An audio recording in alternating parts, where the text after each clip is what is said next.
Lakki diisi jedhe sin jedhe diisii fira kiyya. Lakki diisi jedhe sin jedhe diisii fira kiyya. Ati na jibbitus jira rabbiin kiyya. Jiru na baliseera awwilu bootiya. Jiru na baliseera awwilu bootiya. Lakki diisi jedhe sin jedhe diisii fira kiyya. Lakki diisi jedhe sin jedhe diisii fira kiyya. Ati na jibbitus jira rabbiin kiyya. Jiru na baliseera awwilu bootiya. Jiru na baliseera awwilu bootiya.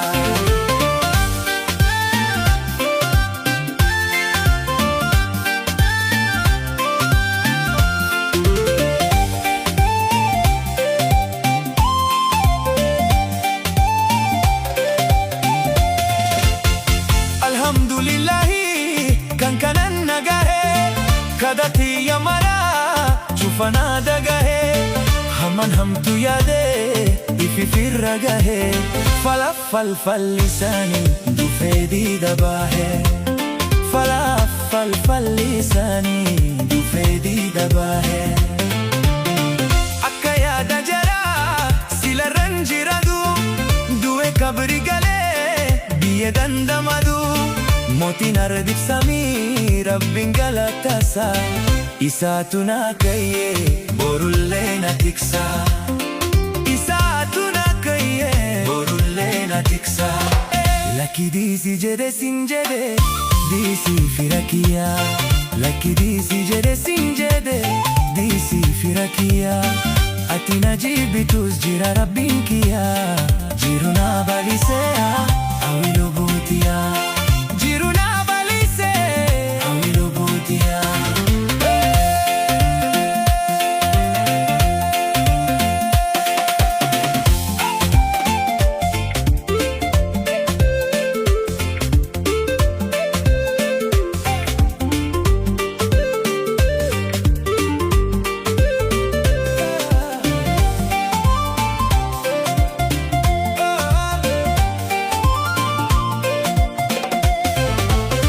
Lakki diisi jedhe sin jedhe diisii fira kiyya. Lakki diisi jedhe sin jedhe diisii fira kiyya. Ati na jibbitus jira rabbiin kiyya. Jiru na baliseera awwilu bootiya. Jiru na baliseera awwilu bootiya. Lakki diisi jedhe sin jedhe diisii fira kiyya. Lakki diisi jedhe sin jedhe diisii fira kiyya. Ati na jibbitus jira rabbiin kiyya. Jiru na baliseera awwilu bootiya.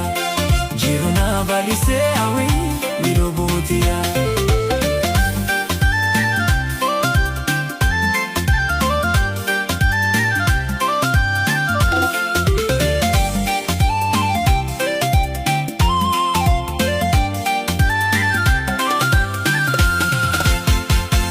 Alhamdulillahi kan kanan nagahe kadati yamara chufana dagahe haman hamtu yade ifi firra gahe falafal lisani dufedi dabahe falafal lisani dufedi dabahe